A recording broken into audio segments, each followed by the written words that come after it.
Pode ser. Boa noite a todos e a todas.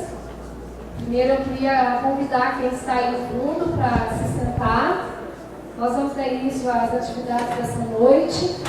É uma mesa que nós julgamos extremamente importante para o nosso seminário, para o debate que nós almejamos fazer, né, que é a terceirização. Para isso nós estamos aqui com dois professores que nós queremos cumprimentar e agradecer muito a presença e a participação, né, no nosso evento, a professora Graça, o professor Souto Maior.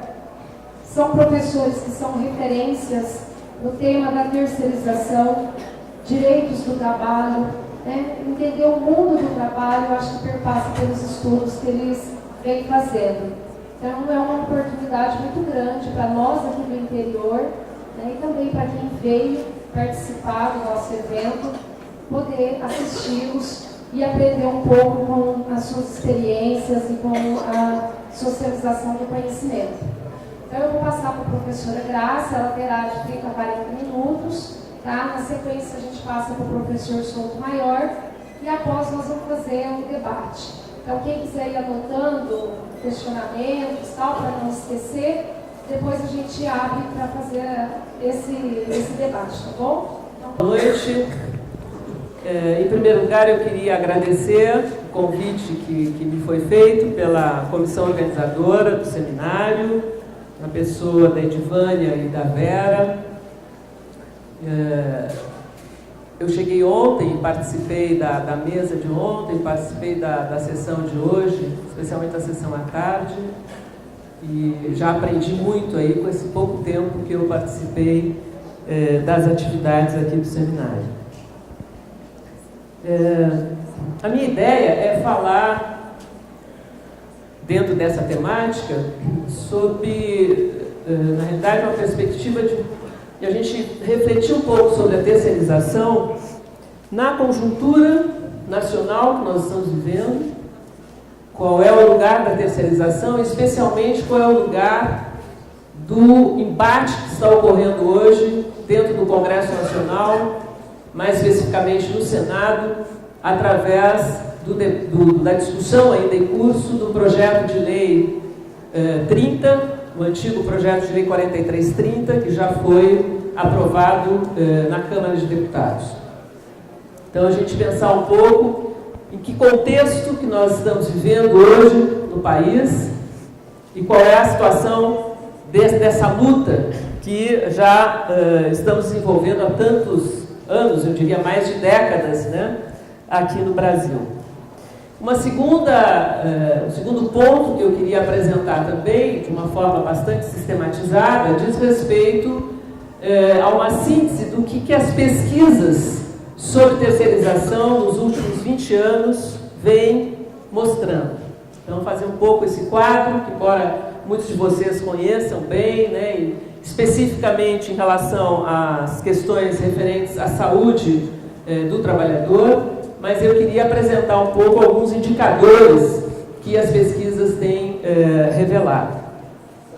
E, por fim, à medida do possível, apresentar algumas tendências, perspectivas, e de que forma nós podemos, nós, pesquisadores, professores, sindicalistas, profissionais que atuam na área de saúde, enfim, podemos pensar algum tipo de ação mais unitária, mais conjunta em relação a essa questão.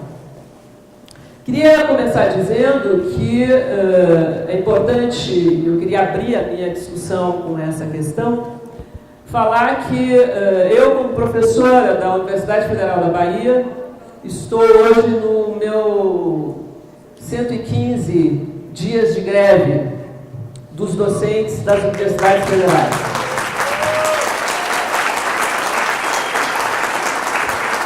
São 115 dias de greve e cuja luta fundamental não é a questão salarial, embora ela seja extremamente importante, sem dúvida nenhuma. A luta central é contra os cortes na educação, que é parte do ajuste fiscal que está sendo implementado no país. Um ajuste fiscal que é muito interessante de se perceber para além dos debates e as questões e implicações do ponto de vista econômico, eu diria que nós sentimos dentro da universidade, as universidades públicas, especificamente as federais, que dependem diretamente do governo federal, o que significa e quem são aqueles segmentos que vão estar mais atingidos pelo ajuste fiscal. E no caso das universidades federais, os cortes que foram feitos às verbas de custeio da universidade atingiram diretamente os trabalhadores terceirizados.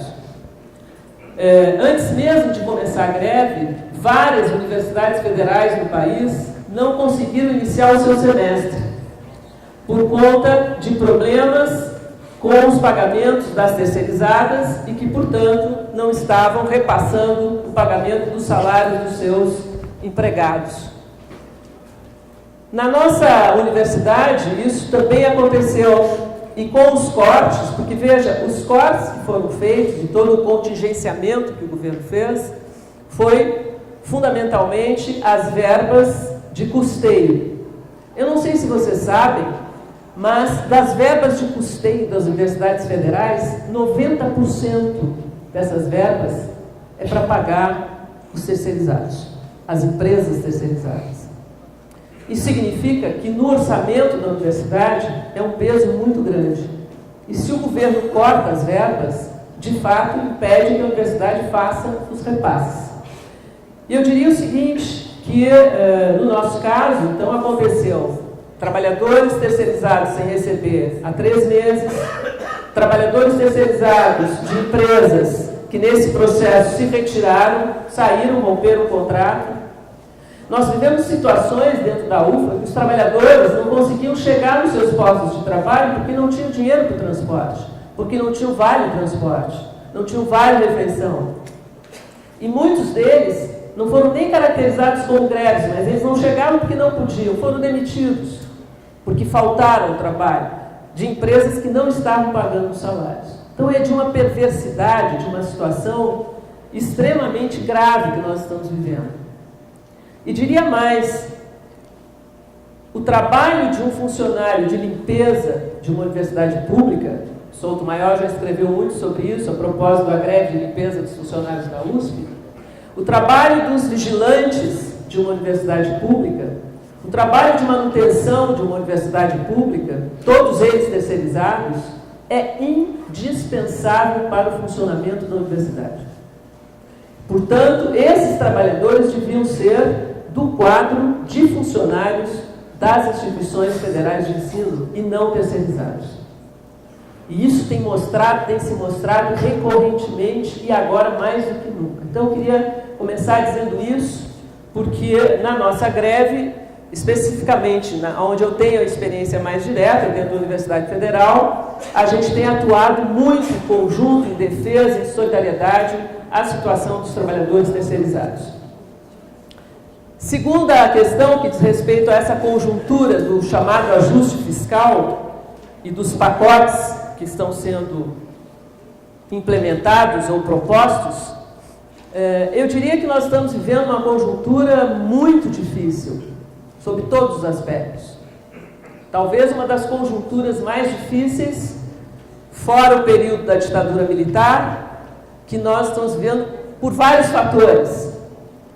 Porque me parece que há uma situação de uma onda, de uma ofensiva do capital, isso é um processo que ocorre, é verdade, a nível mundial, mas que no caso brasileiro assume as suas especificidades, porque é uma ofensiva que passa também pelas instituições do Estado no Brasil. Nós estamos sofrendo derrotas em todos os níveis do Estado no Brasil. No Executivo, no Legislativo e no Judiciário. Medidas que foram encaminhadas pelo governo como medidas provisórias, 664 e 665, são medidas que atingem diretamente direitos conquistados pelos trabalhadores e, pior, os trabalhadores mais vulneráveis de todos. Os desempregados, os adoentados, os que se licenciaram, os que teriam direito, portanto, ou os que morreram, no caso das pensões, e que tiveram os seus direitos cortados.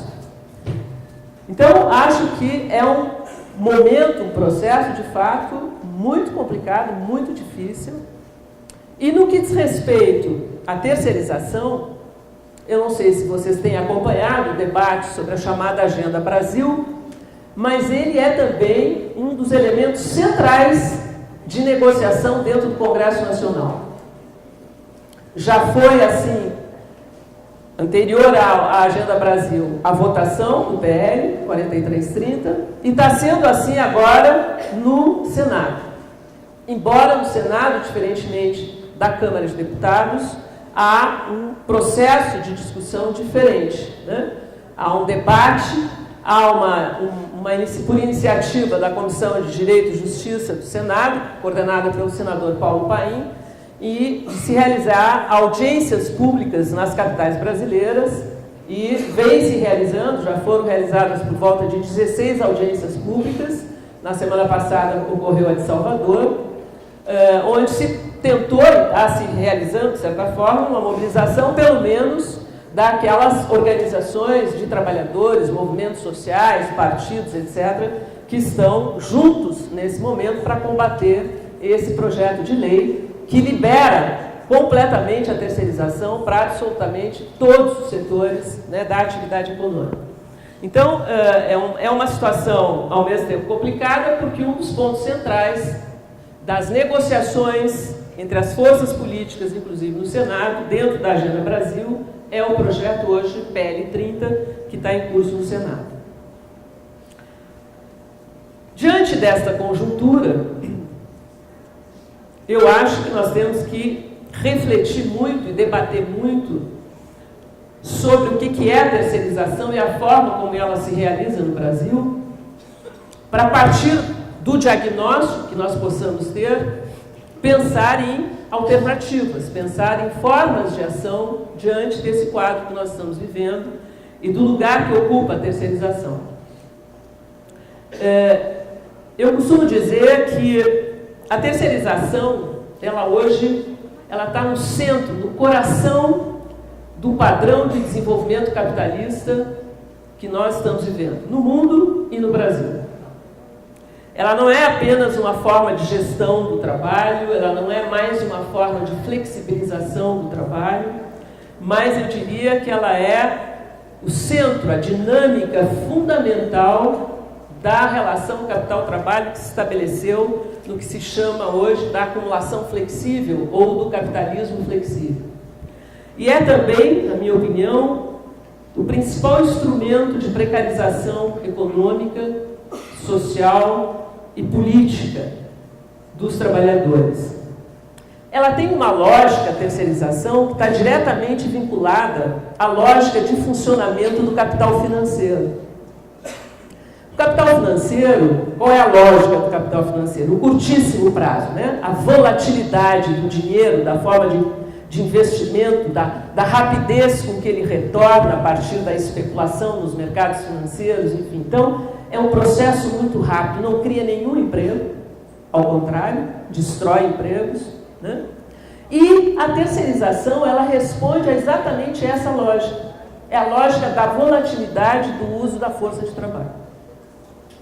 Seja na sua condição mais precária de todas, do desempregado que faz bicos pontualmente, trabalha por empreita, por tempo determinado, para sobreviver, seja a volatilidade que se expressa no desrespeito permanente dos direitos dos trabalhadores terceirizados. E aqui eu queria fazer um comentário, porque dentro desse debate sobre o projeto de lei, tem uma argumentação, tanto do lado empresarial, patronal, como do lado sindical, que muitas vezes eu acho que ambos estão equivocados.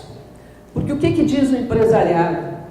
Diz que o projeto de lei veio para regulamentar os direitos de 12 milhões de trabalhadores, que seria a estatística que se tem hoje daqueles trabalhadores terceirizáveis ou das atividades terceirizáveis, né?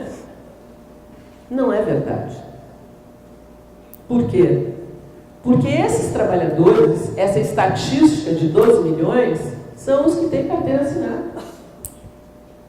São os que, em tese, deveriam estar, portanto, subordinados, ou estão subordinados à CLT.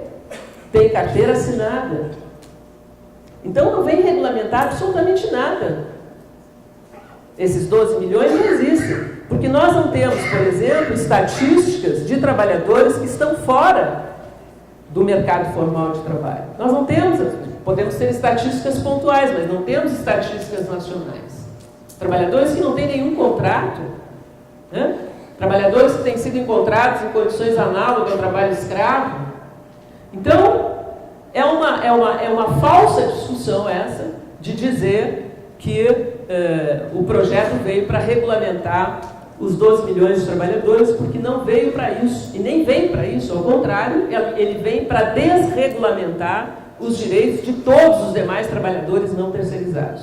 Né? Ele não se refere aos 12 milhões, mas ele se refere aos 45 milhões, sei lá eu, da nossa população ativa aí, no mercado de trabalho. Então, isso é importante também que a gente pense.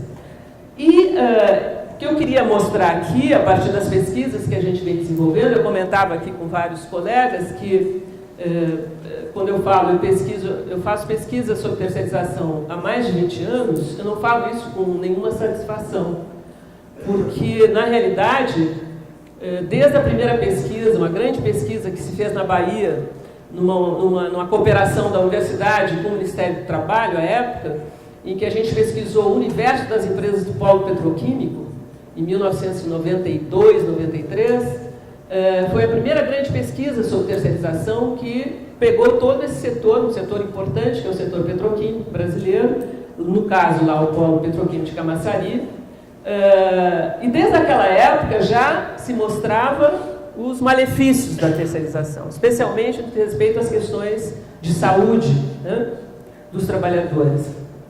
Ora, 20 anos depois, nós fizemos uma outra pesquisa 10 anos depois para fazer uma comparação. E os resultados que encontramos, evidentemente, foram os piores, né? Uma situação de uma precarização muito maior, um crescimento muito grande da terceirização e assim por diante.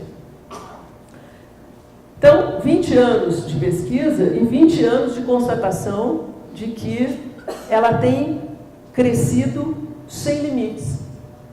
Olha que não é o projeto de lei 4330 ainda que está funcionando, que tira qualquer limite à terceirização. Porque nós temos hoje, mesmo que um limite frágil, o enunciado 331, que define atividade fim e atividade meio, ainda que frágil, põe algum limite. Né?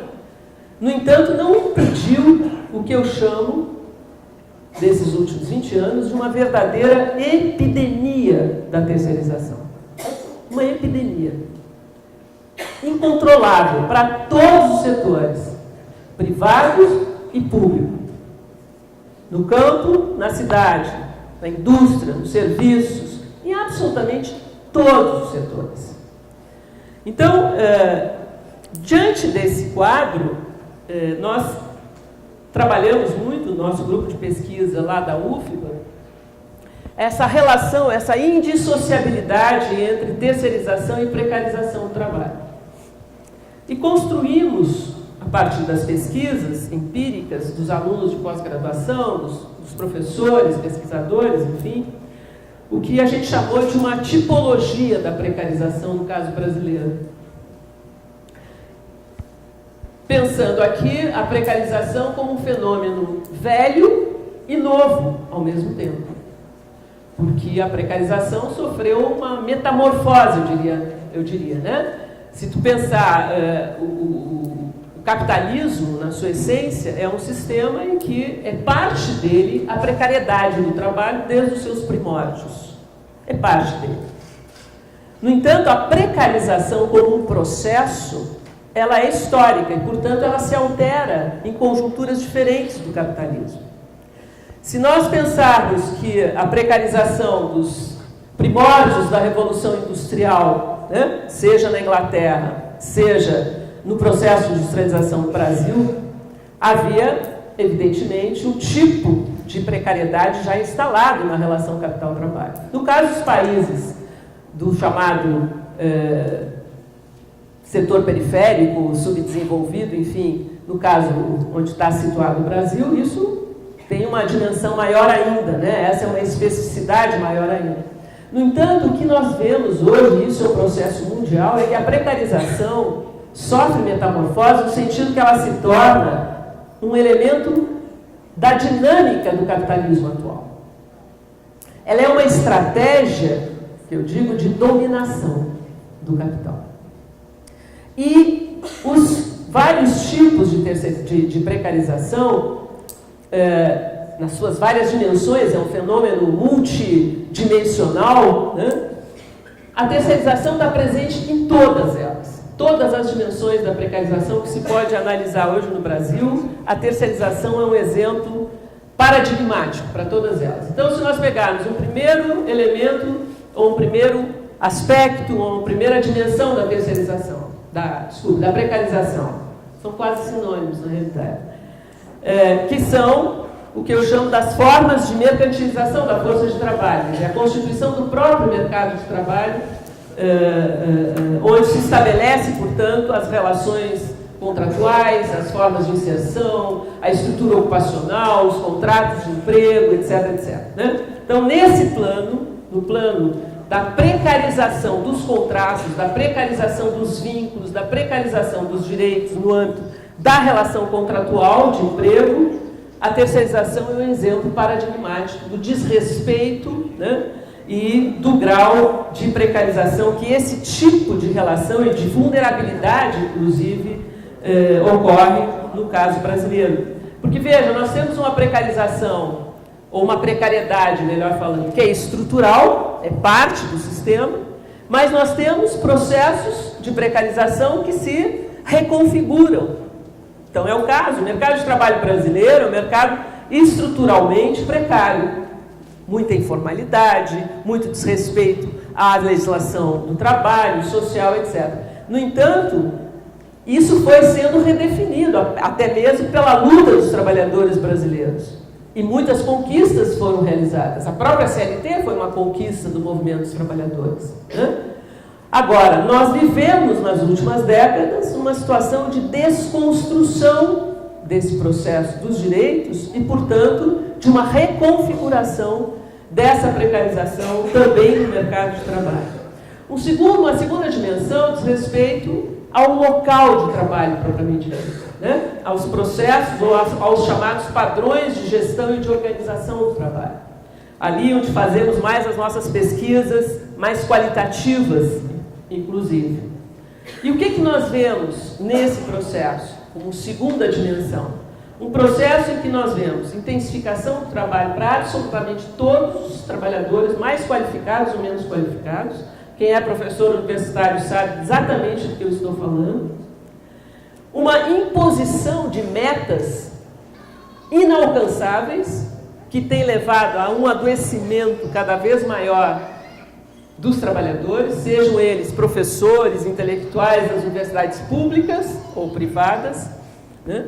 Sejam eles operários, sejam eles terceirizados dos serviços de limpeza, né? Ou de vigilância de uma universidade, mas há uma intensificação, uma extensão muito grande. Por exemplo, a questão das metas, eu não sei se vocês já pensaram sobre isso.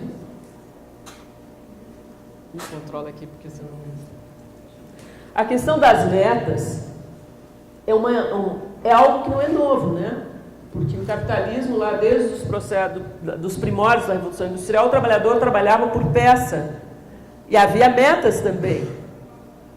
Só que, veja, hoje as metas que são definidas em absolutamente todos os setores da atividade para os trabalhadores passou a ser parte do que se chama de modernização empresarial ou modernização organizacional. E, na realidade, é um instrumento que o capital tem encontrado de uma eficiência extrema. Porque é a forma de estabelecer não a chamada mais-valia relativa, mas a mais-valia absoluta mesmo. porque meta significa aumento absoluto da jornada de trabalho. E pelos próprios trabalhadores, que vão cumprir a meta em casa, que vão cumprir a meta sem receber nenhum tostão por hora de trabalho realizada para cumprir as metas. Que vão cumprir a meta porque são assediados moralmente. Então, nesse âmbito da organização do trabalho, o que nós vemos é todas as formas de abuso de poder, de dominação, de intensificação, onde as condições em geral de trabalho estão cada vez mais deterioradas. E a terceirização, mais uma vez, é exemplar para mostrar isso. Um terceiro aspecto diz respeito àquele que, eu diria, é um dos que mais torna visível a perversidade da precarização e da terceirização e a gravidade dela, que é exatamente aquela dimensão que diz respeito às condições de segurança ou de insegurança, né, e de saúde dos trabalhadores. Aí, então, eu vou dar alguns dados mais aqui para frente. A situação é muito gritante, né? O capital ele é implacável, ele é implacável. E o custo da reprodução, da acumulação do capital, é o custo de vidas humanas, o tempo inteiro. Então, as estatísticas têm mostrado isso, com todas as limitações que nós conhecemos das estatísticas de acidentes de trabalho, principalmente, né, no nosso caso. Toda a subnotificação e assim por diante. Mas mesmo com essa subnotificação, ou de pesquisas setoriais, nós observamos esse quadro, que é um quadro extremamente grave dos acidentes, e a terceirização é a campeã dos acidentes, especialmente dos acidentes fatais, né, com mortes em todos os segmentos. Uma quarta dimensão da precarização diz respeito à condição do desemprego propriamente dito. Esse é desestruturador da vida individual, da vida em família, da vida social, nós sabemos disso, né?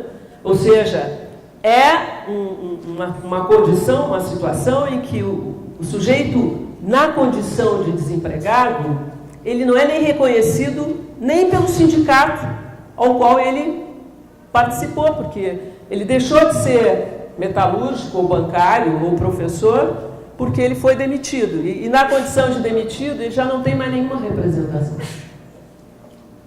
Certo? E criar representação de desempregados é um desafio colocado para o mundo inteiro que ainda não conseguiu ser resolvido. Certo? Dada a diversidade, etc, etc.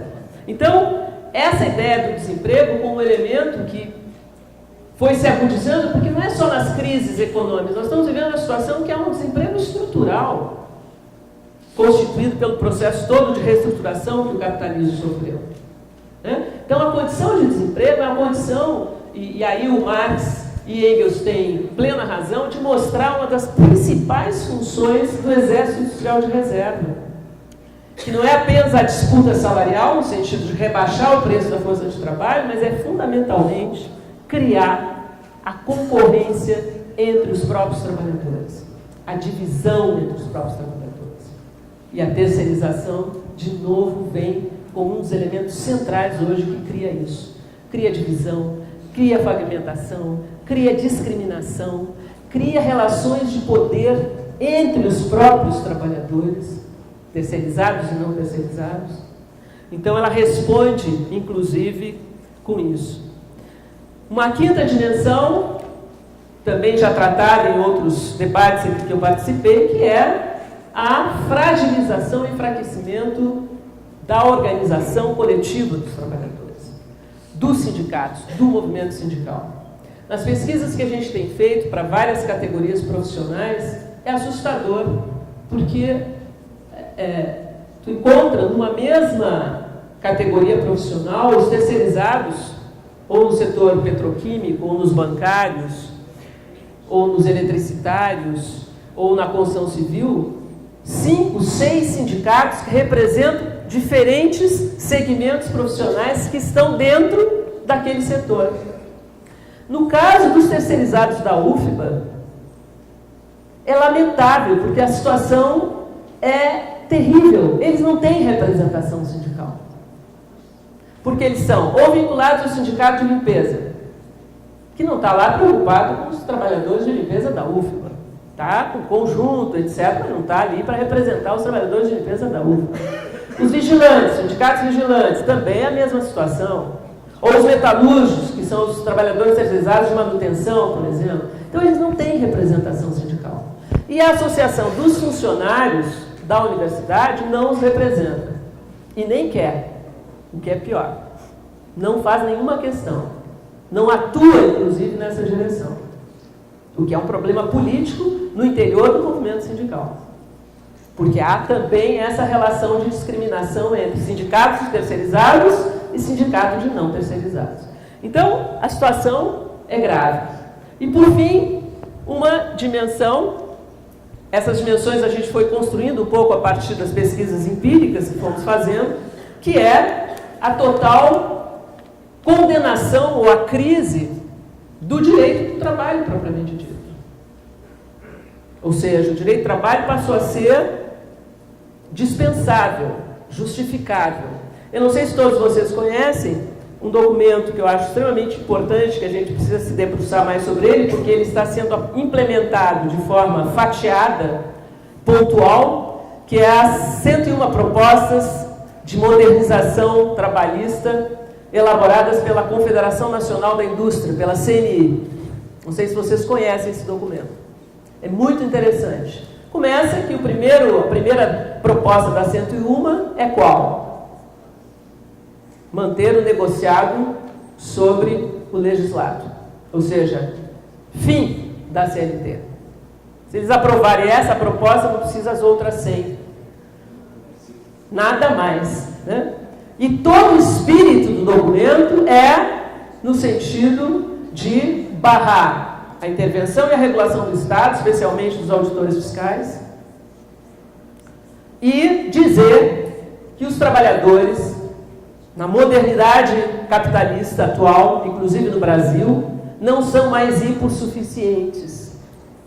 Portanto, não precisam de proteção, não precisam de um Estado protetor, não precisam de um direito do trabalho. Essa é a tese fundamental da CNI hoje no Brasil.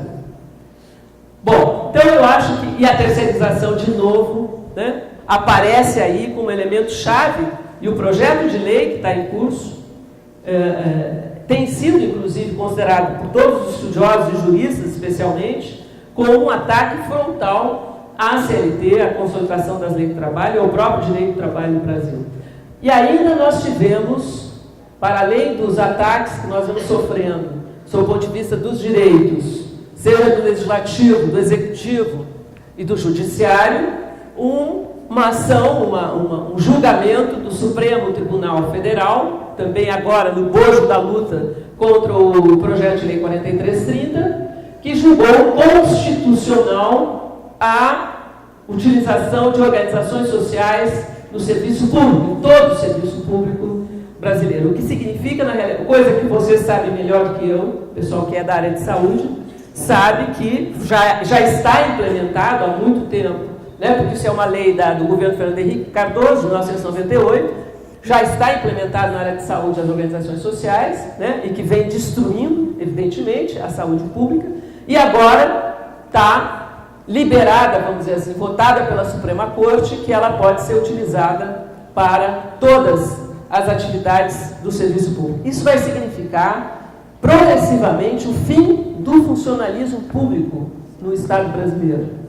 E esse segundo pacote, inclusive emitido pelo governo, eu não sei se todos vocês sabem, vocês que são nas estaduais, o processo é diferente, mas nas federais, há, para o funcionalismo público em geral, federal, algo que o governo, alguns anos atrás, estabeleceu, chamado abono permanência, que são aqueles funcionários que já estão na condição de aposentar e que não aposentam, para não pesar na Previdência.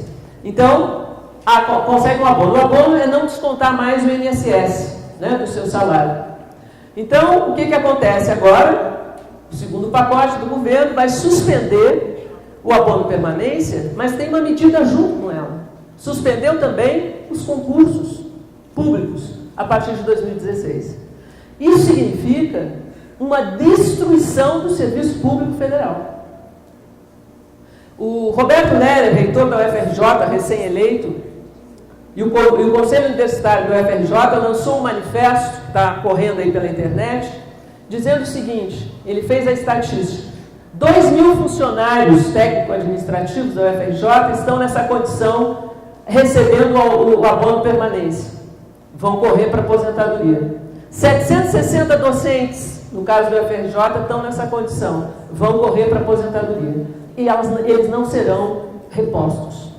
O que isso vai criar na universidade? O caos. O caos. E isso não é o caso só da Universidade Federal do Rio de Janeiro. Então, o quadro, por isso que eu disse, não é fácil. Né? Por fim, não para encerrar já, mas passando para o segundo elemento que eu queria comentar aqui com vocês, que diz respeito a alguns indicadores aí de pesquisas, não só do nosso grupo de pesquisa, mas de pesquisadores do Brasil inteiro, que reafirmam que tem uma discussão que o empresariado e os defensores do projeto de lei 4330 ou do projeto de lei 30 defendem, porque eles dizem o que vai acontecer, né? O que pode acontecer com a aprovação do projeto, com a regulamentação, etc. Os defensores do projeto. As pesquisas aqui de 20 anos, elas mostram que já aconteceu. Não é o que vai acontecer.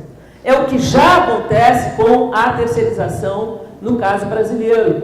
O que vai acontecer é a generalização desses indicadores para o conjunto dos trabalhadores brasileiros, do setor público e do setor privado. Então, veja, o que nós temos observado, temos constatado a partir das pesquisas? O primeiro elemento, que por isso é um dos indicadores da epidemia da terceirização, é a proporção de trabalhadores terceirizados em relação aos trabalhadores contratados diretamente. Essa é uma proporção, eu peguei aqui 3 casos, ou 4 casos, que são mais fortes, inclusive pelo setor que representa, que é o caso dos petroleiros, que é o mais gritante de todos, pelo tamanho que tem a Petrobras e pela proporção que se realiza hoje de trabalhadores terceirizados, é uma proporção de 4,2 terceirizados para 1 trabalhador contratado diretamente. Ou seja, a proporção, para vocês terem uma ideia, é de 418% de terceirizados em relação, né, o que eles representam em relação aos trabalhadores contratados diretamente. No caso dos eletricitários, e esse dado aqui não é dado só dos sindicatos petroleiros, né, da FUP, Federação dos Petroleiros, é dado também da Petrobras, viu? No relatório de, eu esqueci, de sustentabilidade, lá que todo ano a Petrobras publica. O segundo dado é da Fundação COGE. A Fundação COGE, que é eletricitário, conhece. É uma fundação que reúne, foi criada em 98, eu acho, reúne todas as empresas de energia elétrica do Brasil, públicas e privadas. E ela produz estatísticas sobre o setor elétrico, de todos os tipos. E dentre as estatísticas, tem toda a evolução dos acidentes de trabalho no setor elétrico a nível nacional. Então, a Fundação COGE, por exemplo, mostra o quê? Não só o crescimento, né, da terceirização, então a proporção dada aí no setor elétrico é de 135%, que corresponde aos terceirizados em relação aos trabalhadores contratados diretamente.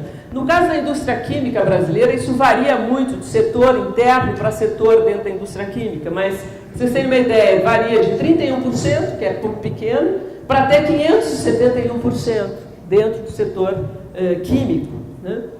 No caso da Universidade Federal da Bahia, os terceirizados hoje representam 64% do total de funcionários técnico-administrativos, o que é muito, né, se nós pensarmos. Bom, ao mesmo tempo, essa proporção está expressa, evidentemente, no crescimento da terceirização.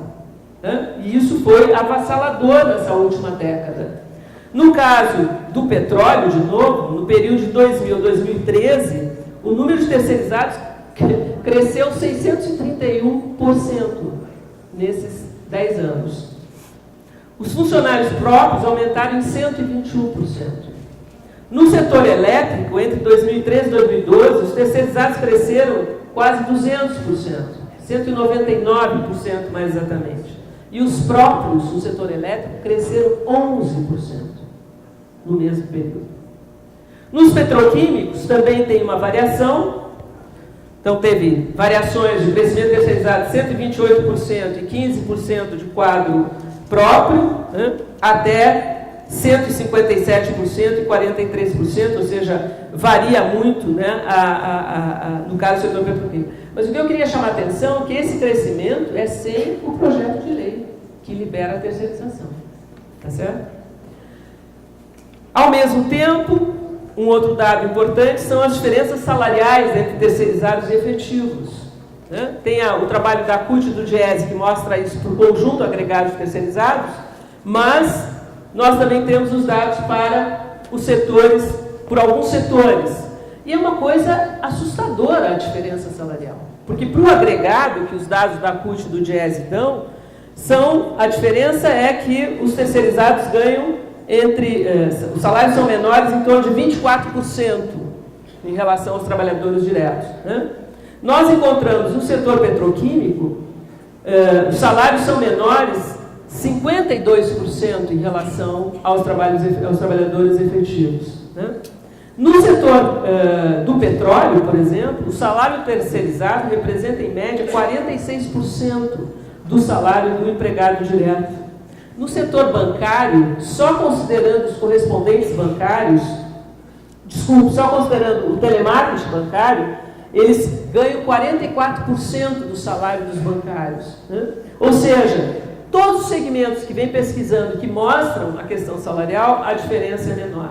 Se pegarmos a questão dos benefícios, tanto resultantes de convenções coletivas ou não, desde a participação dos lucros resultados da PL, é raríssimo o terceirizado ter direito à PL.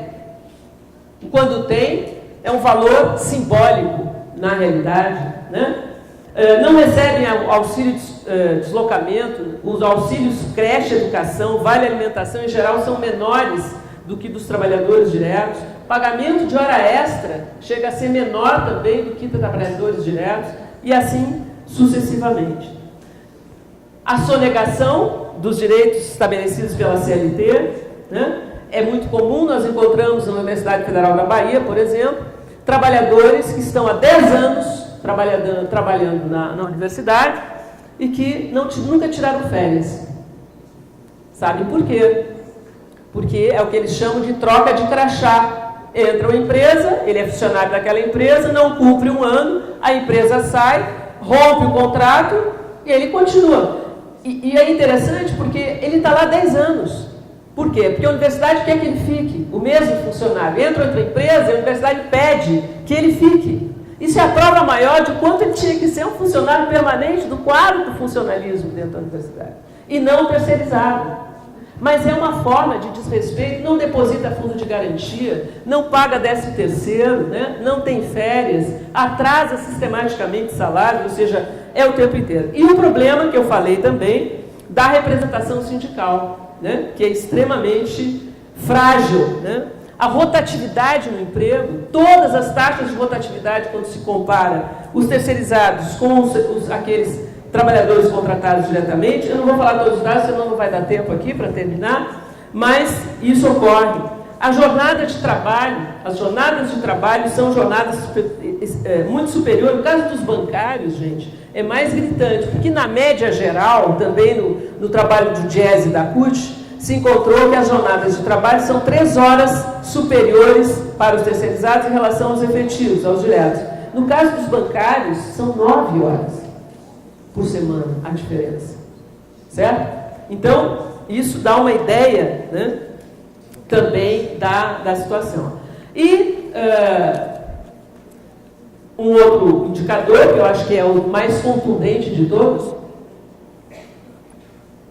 diz respeito à situação da saúde dos trabalhadores, do número de acidentes, fundamentalmente, do adoecimento, ou seja, o que acontece com terceirizados, o que acontece com trabalhadores contratados diretamente.